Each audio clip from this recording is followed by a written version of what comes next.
there are only a few planets whose cycles are really turning points in the rhythm of a human life, which takes approximately a certain number of years. We know that longevity nowadays is higher than it used to be, like 100 years ago, and we can now expect to live up to 84 and more. And this is not so unusual anymore. So maybe Saturn is high time to be combined with Uranus properly, and I will do that today. I will run you through the Saturnian ages, but every time we look at a particular 7-year portion of the cycle of Saturn, we are also going to make a note of what's Uranus doing and sometimes what Jupiter is doing as well in this particular period of life, and they all work together. I really believe, and this is the reason why I wanted to do this talk and kind of combine it with the previous talk, was to hopefully show you the power of the cycle and how it is not so much about Saturn touching something by transit as an external effect we are so used to, and most astrologers are used to just looking through the transits and trying to identify moments when planets are going to be triggered, or for example, we are just taking Saturn outside of the context of this generic cycle, and we try to diagnose something Saturnian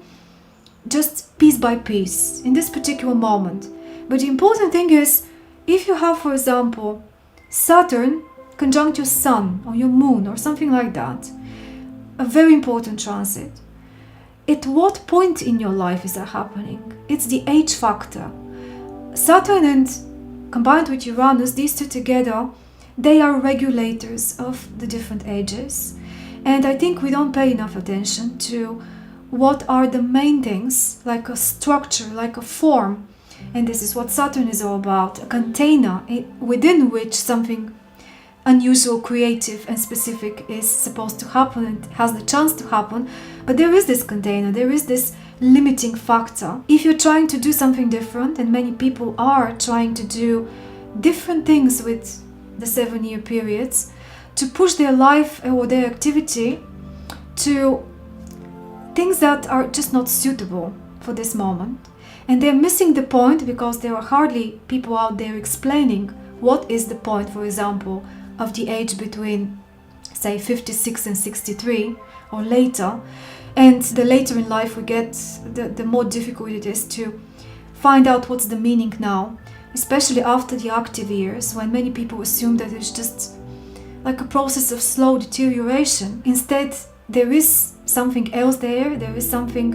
of another opportunity. I'm very happy that in the last few years since I started doing these talks, I met here on Zoom and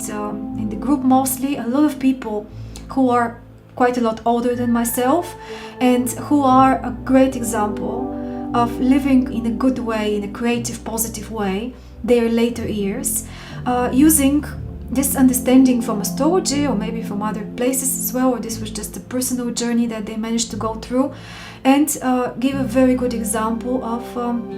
really following the track of time the way it is all supposed to be for ourselves.